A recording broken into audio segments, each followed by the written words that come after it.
everyone. I'm Ron Zirkin, Enterprise Account Manager for XL Communications. Thank you for joining me today for our chat. Today's focus is around, are you still on the premise? Maybe it's time to migrate to the cloud. Today we are joining with us is Bill Kleyman, National Director of Innovation for MTM Technologies. Let's touch on our conversation. We know that moving to the cloud isn't easy. Policies, users, settings, and a number of other items must be carefully migrated to this new environment. But this new foundation for the business model. Gartner indicated that by 2016, the bulk of IT spend will be in the cloud.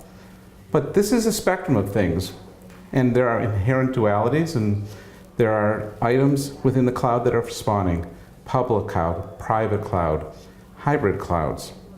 But they are all dotting the landscape of the IT solutions.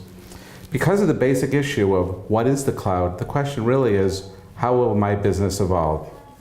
As I said, I have with me Bill Kleyman, whose bio is so prolific I had to write it down. Bill is an enthusiastic technologist with experience in data center design, management, and deployment. His architecture work includes large virtualization and cloud deployment, as well as business network design. Bill enjoys writing, blogging, and educating everyone in his organization around everything technology. During the day, Bill, as I said, is the Director of Strategy Innovation for MTM Technologies, where he interacts with his enterprise organizations to align their businesses with technology. Bill's white paper, articles, video blogs, podcasts have been published and referenced on Information Week, Network Computing, Tech Target, Dark Reading, Data Center Knowledge, CBS Interaction, CBS Interactive, and Slashdot, to name a few. With that, Bill, let's get the conversation started. It's a pleasure to be here, Ron. Thank you for having me. Pleasure to have you. Good to be here. Okay, so let's be honest, the cloud is very confusing, especially for the SMB. Could you define it and maybe demystify it for our listening audience? Absolutely. So that's a great question. We only have like 10, 15 minutes here to start this, so defining the cloud and all of its breadth and glory is probably a 2-hour conversation. So if you've got a cup of coffee, relax, and this is going to be a while. Just kidding. All right, so let's talk about cloud computing a little bit. You're a small organization, and what does it mean to you? Let's start at the really, really high level here and kind of break it down a little bit. So cloud computing is really a diverse combination of a variety of different kinds of services. So it depends on what you want to do. A lot of these organizations say, oh my God, cloud computing, what does that really mean to me in my organization? And for a small shop, SMB, small, medium, even some of the larger organizations, defining cloud computing is still kind of a tough process. So what does it mean to your organization? So as you're sitting there, you could be a small, medium organization with 5 users, 50 users, even 100. You take a look at your existing infrastructure, your data center, and you need to ask yourself the question, what can I offload to become a service at a data center hosted by somebody else? Amazon, Rackspace, IBM, for example, HP Cloud. There's a lot of different kinds of options out there. So let's pretend like I need to do disaster recovery or maybe backup as a service.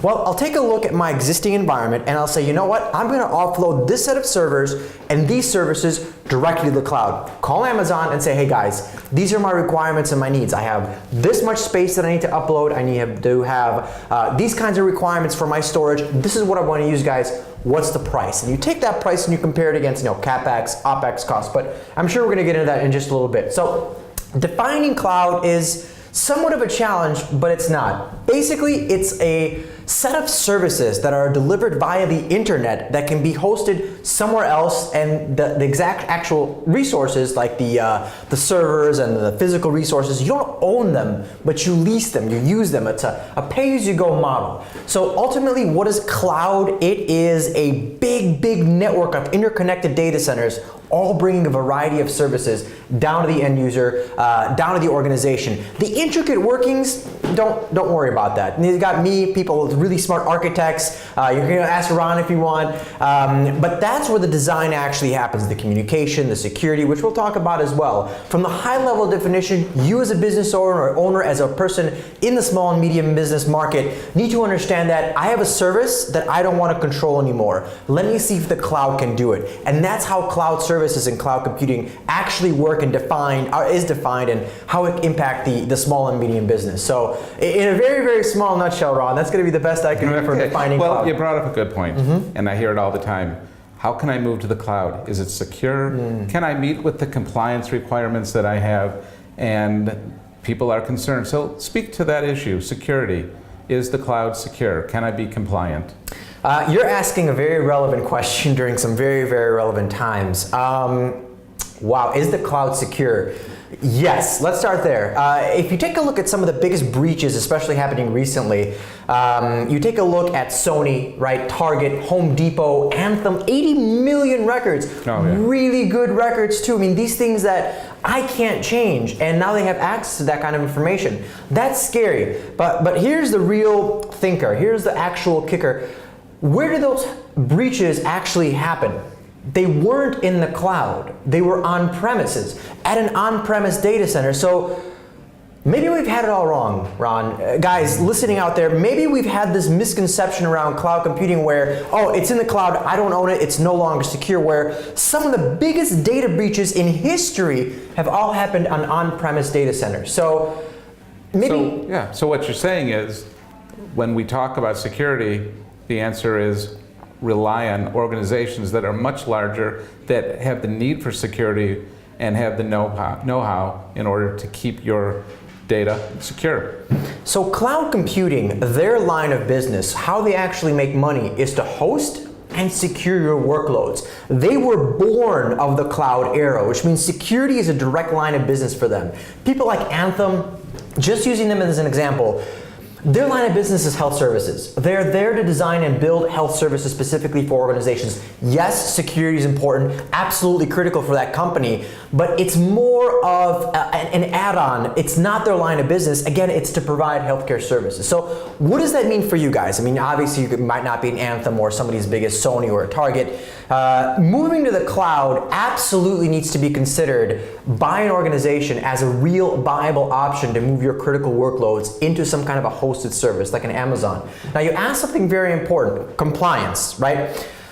In the past, this was a problem. Absolutely, for healthcare shops, people tied down by finance regulations, healthcare obviously. Well, that's not the case anymore. Let me give you the same example here. We used Amazon recently. So AWS, if you go and you check out their compliance page, Department of Defense, IEEE, PCI DSS, HIPAA, FISMA, and there's more down the line. So all of a sudden, you're a small healthcare organization that's bound by HIPAA rules. You can actually host protected healthcare information and process it through an Amazon cloud and still be compliant. And they consider that a compliant It is compliant. server. It is compliant. Now, you could not do this just a couple of years ago. You wouldn't have been under compliance. But now, all of a sudden, some of these most critical workloads, you can offload them and put them into the cloud and be secure and still be compliant. And still be compliant as well. When was the last time Amazon lost tens of millions of records? It's never happened. Not yet at least, but it hasn't happened. But the likelihood, they have a better aptitude at keeping your data compliant and secure than a small shop and at your own devices, and the cost. Absolutely. So cloud computing is built around secure multi-tenancy. I can host your environment, give you your own platform, your own management environment, your own resources, and it'll look like your own world. But it's not. It's shared. But it's so well locked down. The multi-tenancy policies are so excellent that no other users will ever see your workloads on that server. And it's always secure. Like I said, born of security in the cloud. Okay, so let's accept the fact that it's secure. Let's accept the fact that it's the place to go, taking your business to the cloud, especially startup, small business. Set up a scenario. How do you go about doing this? Okay. You're not well educated on IT, but yet you want to take your business where it needs to go, into the cloud. So you've just sat back in your chair and you probably just saw a commercial or heard about another term or saw a billboard at an airport around cloud computing, which there's plenty of them, Ron. And you're like, okay, it's time for me to take my business and move to the cloud. And as you sit down, you're going to ask, now what? Now what do I do? How do I actually move to the cloud? What's the next step in process? So Ron mentioned this. I work for MTM Technologies. I'm their Director of Strategy and Innovation. And one of the things that we do is we create a cloud analysis and planning session and document, an actual deliverable. So we'll go to an organization and they'll say, we want to host desktops. We don't want to manage desktops anymore. We want to put a small little computer down to the endpoint, but we want everything delivered virtually, applications and desktop.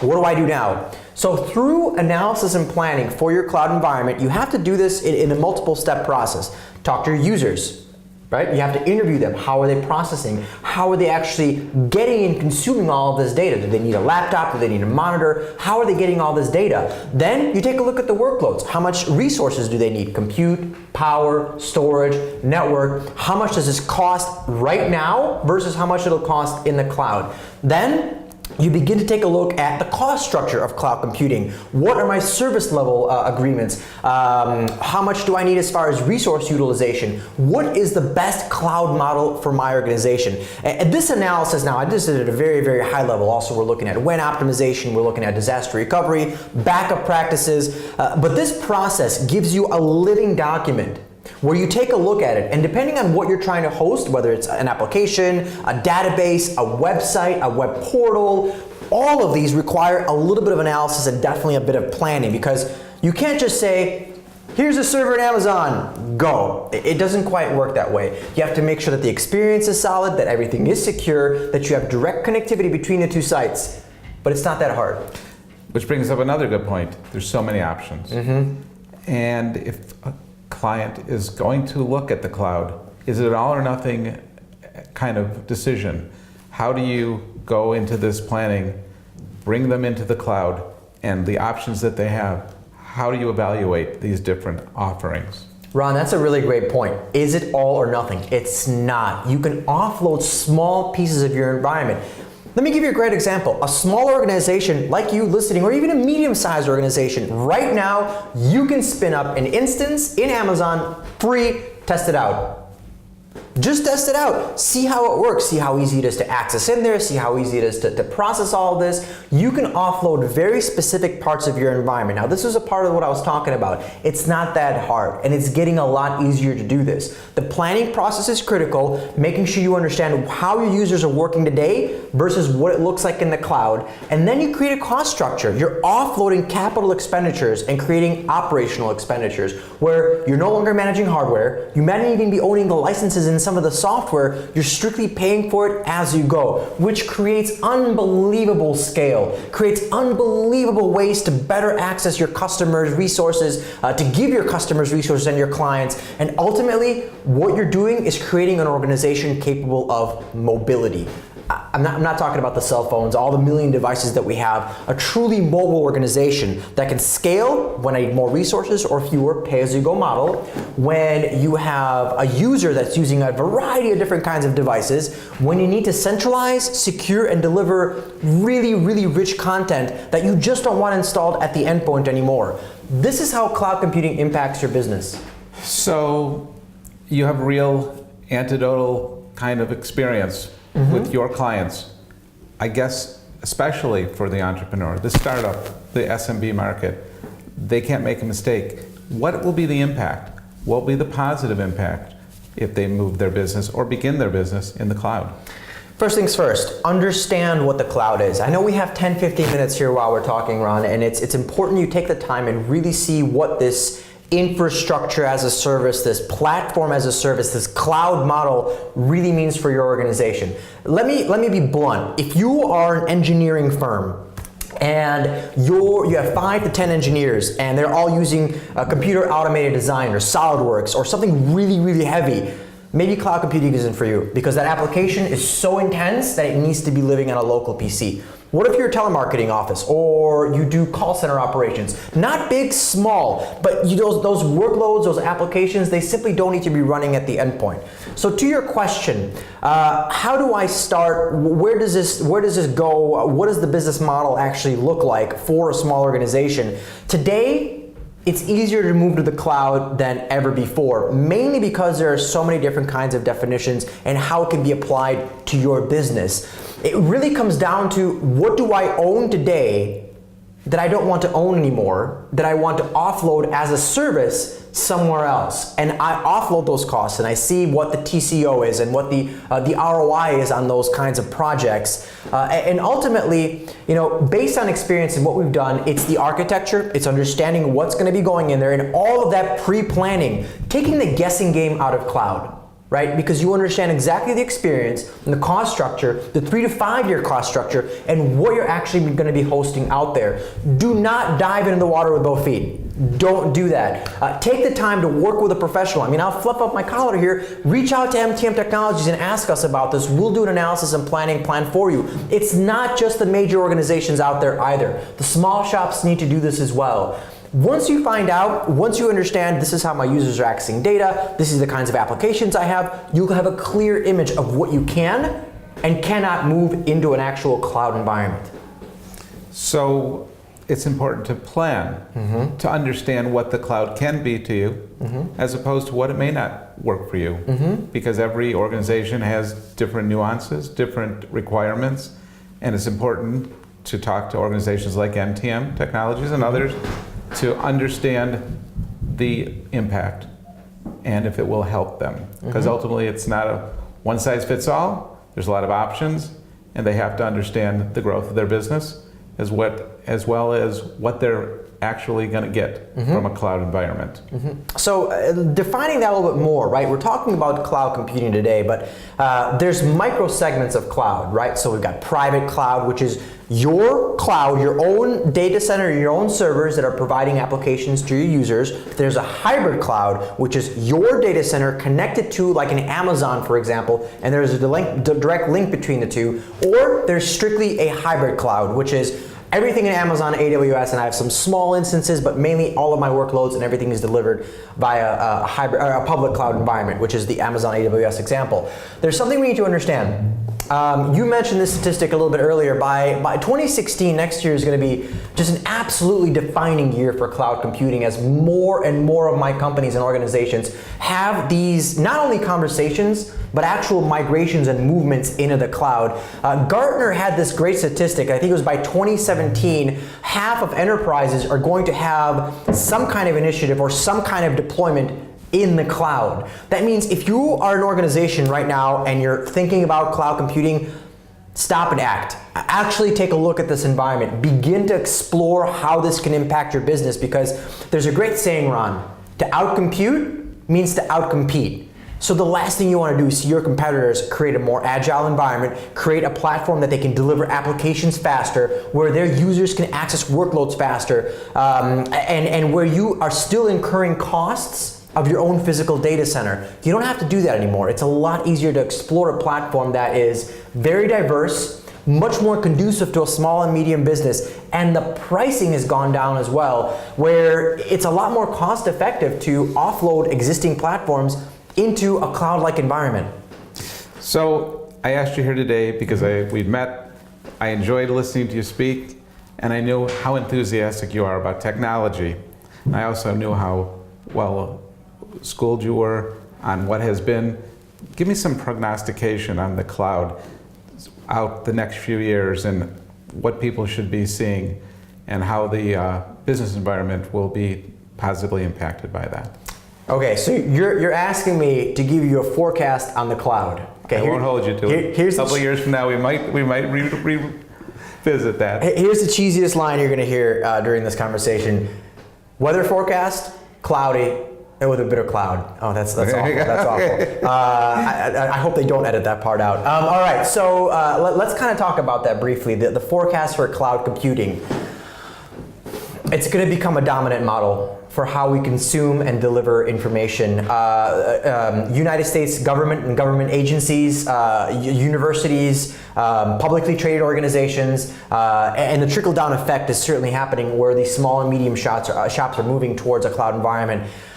We're seeing more 50, 25, 100 user shops, for example, offload their entire Microsoft environment into Exchange and Office 365. No more Office, no more Exchange, none of that. All of it is cloud hosted. There's your example, right? I don't have to worry about databases, backing up, emailing systems, archiving, none of that. All of it is cloud hosted. Word, Excel, PowerPoint, all gone from my environment, licensing and all cloud hosted. So 2 years down the line, 2017, definitely 50 to 60% of my customers in our large enterprises are going to see cloud computing initiatives. From the SMB space, for the folks that are listening, 2 to 3 years from now, I can definitely see 40 to 50% of those organizations having some kind of cloud delivery model. So then companies can embrace technology, not shy away for fear of cost, knowing full well that it's going to be an important element of their business of success, but know that all of the technology advancement can be purchased on a pay-as-you-go model through large organizations, and they won't have to be behind the curve. Let me take the FUD, the fear, uncertainty, and doubt, out of this question really, really quick. So the biggest concerns for cloud computing adoption: cost, complexity, security.